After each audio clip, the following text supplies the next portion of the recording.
It's been a funny old year weather-wise, and that's been bad for some crops, good for others. We've had a great year though on the chilies, and it's time to start harvesting them and preserving them.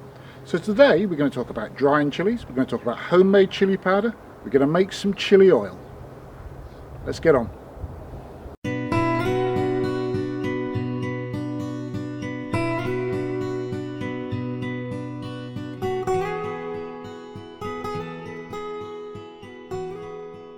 Hello and welcome to English Country Life. It's chili season. We've grown a great variety of chilies this year. Some of them we're going to freeze and keep for day-to-day cooking.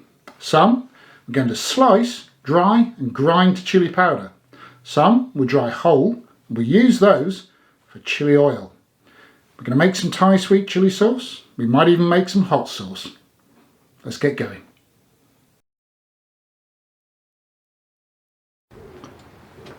This variety of chilies is rapidly becoming a favourite. It's called Onivec, O-H-N-I-V-E-C. And as you can see, they are enormous chilies. A lot of them 8 inches or more long. You don't get that many, but with that size, you don't need that many. They freeze beautifully, and they're a good medium to hot chili. I would say 50,000-60,000 on the Scoville scale, something like that. These chilies, as you can see, are much smaller. These are called Christian, K-R-I-S-T-I-A-N. And they're a hotter chili. They're about 70,000 Scoville, and that's honestly as hot as I want to go. You can get far hotter ones, but honestly, if I want more heat, I'll add more chilies. I prefer the flexibility of something that's in the, to my palate, tolerable range. So these are Christian. 70,000 Scoville, new to us this year. So I'm going to make chili oil with some of these. I think they're going to be perfect for that. This is a new chili to us. It's called Palivec. Visually to me it looks very similar to the Onivec, although slightly smaller in size. Probably 6 inches rather than 8 to 9 inches in length. Supposedly it's hotter, anything up to 90,000 Scoville. So I fancy we'll make some chili powder from this one. This chili is an Apache, about 80,000 Scoville, and honestly, I think ours are now a hybrid. We've been seed saving them for years, and I'm not overly cautious with chilies about keeping only one variety in a greenhouse to avoid cross-pollination. So I'm fairly sure these Apaches are part Fresno and part Onivec now, but they're a nice chili with a decent heat, so I'm not too worried. Please forgive the buzzing in the background. Fiona is doing sterling work with our enormous Husqvarna brush cutter whilst I'm in the kitchen. There you go, there's an equal opportunity family for you. All our chilies will get a good wash before we process them, just because partly you get things like this, which little bits of blossom here that's still attached to the fruit, and just to get rid of any bits of dirt or what have you. This OXO Good Grips strainer, tremendously useful for that function. You can, as you see, wash things over carefully, throw them into the strainer, pull the plug, and that's everything beautifully strained and clean.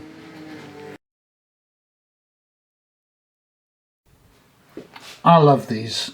These are Onivec chilies. Great big bright red things. I love cooking with them. So I'm going to freeze most of these, but I am going to cut up a couple. And the reason that I'm going to cut up 2 or 3 is the seeds. I want to save these seeds, and what I'll do is I'll set them to dry on a tea plate on top of some kitchen paper. And then I'll label them and dry them, and they'll be my seeds for next year's Onivec plants. That's a lot of potential chili plants here that we've rescued just from one chili, and we'll still use that chili. Now, the heat in chilies is in the pith and the seeds, so what we will get from that is a lot of flavour without too much heat from the flesh, and enough seeds there certainly to grow 20 or 30 chili plants next year. There's the seeds then, set to dry on a bit of paper with a variety name on. And I'll do that for each of the varieties that I want to grow again. And I'll dry them thoroughly on a warm windowsill.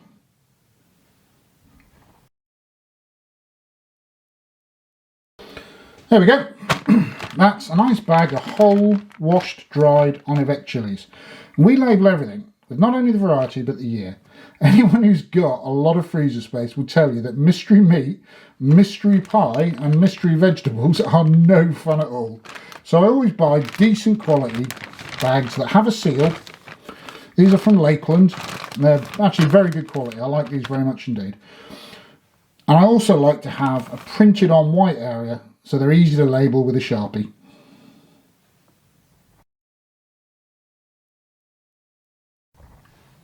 This is a Palavet chilli, 90,000 Scoville, so on the hot side. Good size, probably 5 to 6 inches seems to be the average. It's the first time we've grown them this year. And because they're nice and warm, I'm thinking hot chilli powder. So in order to dry them, we're going to pop them in the dehydrator. But first, I'm going to remove the stalk. That'll go in the compost.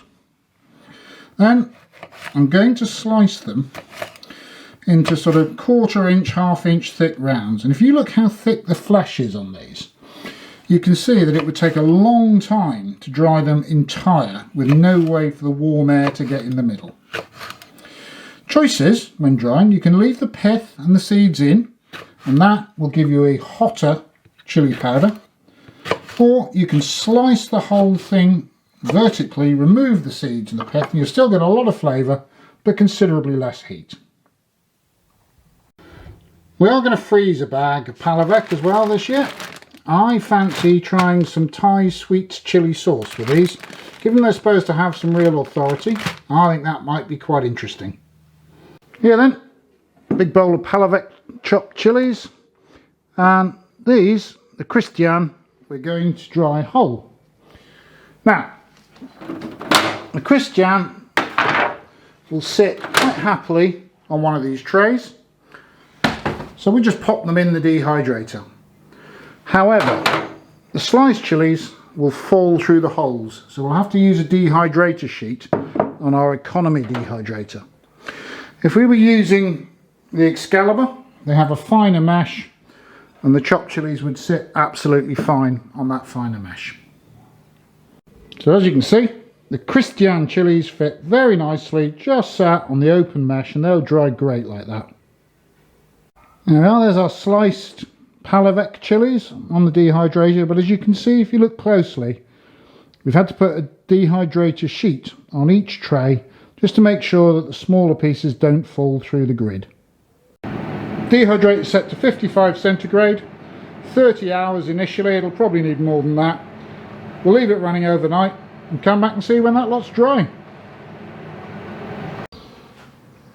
After 48 hours of drying, and yes, it really does take that long, these are bone dry. These are dryness of paper now. Absolutely hard. You can sort of squeeze them hard. And that's because we want no water in, because water creates spoilage. Now, we could just store those as is. We could lightly crush them into chilli flakes, or we could grind them into powder. After 48 hours, this is how those bright yellow chilies look. Listen to this. They are very hard indeed. That's because water causes spoilage and water causes mould. So if you just put these in jars, they will last because there's no water to support bacterial action. If you make chili oil with them, there's not enough water to support a mould spore. So the preserving value is superb. Once you've thoroughly dried your chilies, you can take a break. Leave it for days, weeks, months, just store them in an airtight jar. And when you're ready, turn them into the products you want. I'm going to turn these chopped chilies into chilli powder and these whole chilies into chilli oil.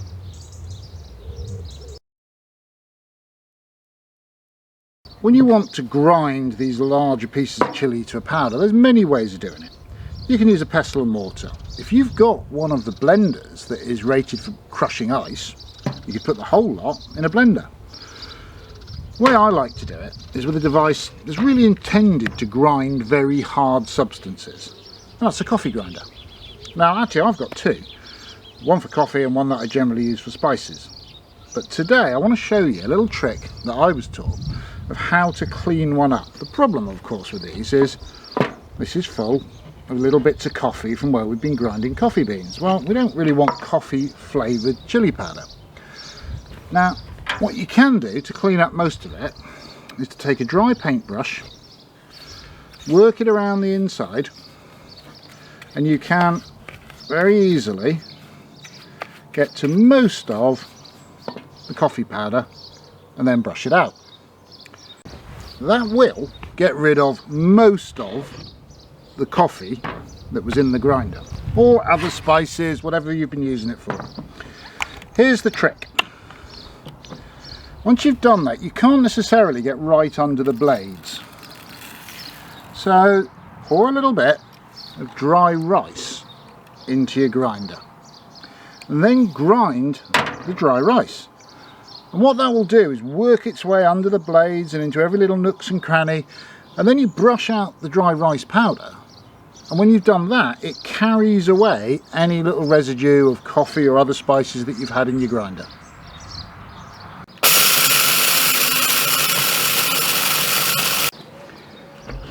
So having tipped out a little bit of dry rice and given it another light brushing, as you can see, we've got a lovely clean grinder.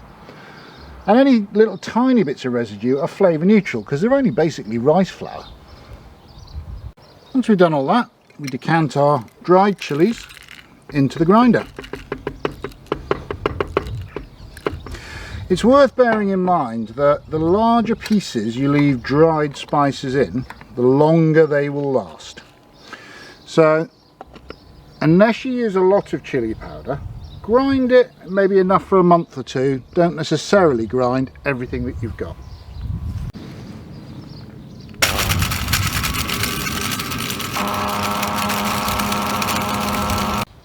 So we've got one medium and two small jars out of all those chilies, and this is one of the great advantages of dehydrating and grinding your own spices.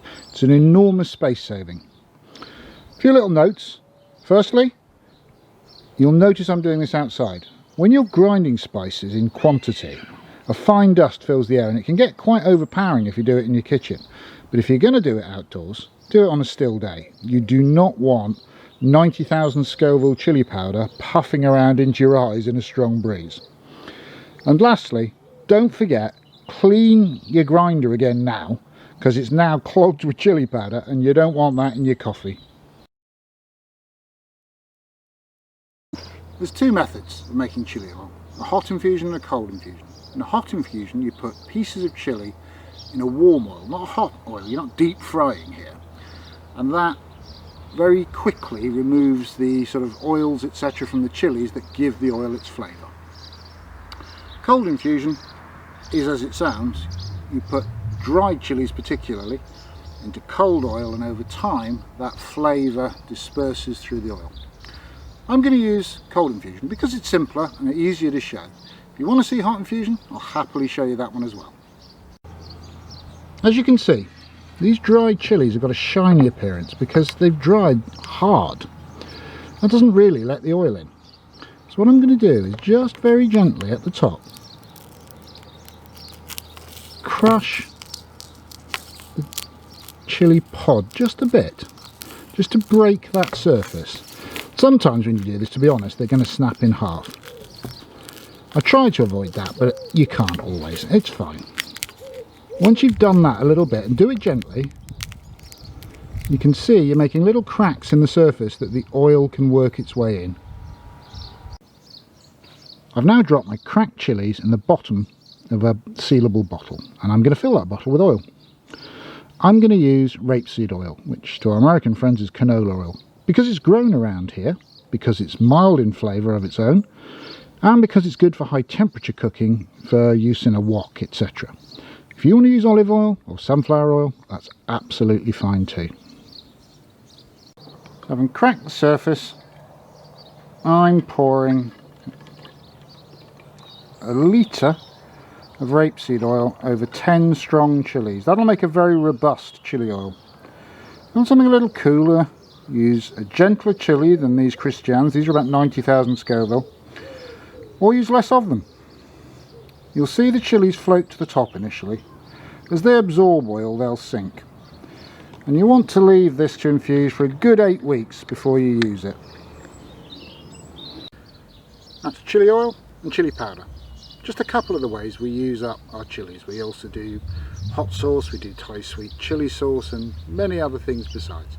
If you'd like to know about those, please leave us a comment down below. And while you're there, can you spare 5 seconds and just give us a thumbs up? If you want to know about all the other videos we'll be covering, and it won't all be harvest and preserving, it's just that time of year that we're at the moment, please click the subscribe button, click the bell next to it. You'll hear every time we post a new video. Whatever you do, come back and see us soon. Take care.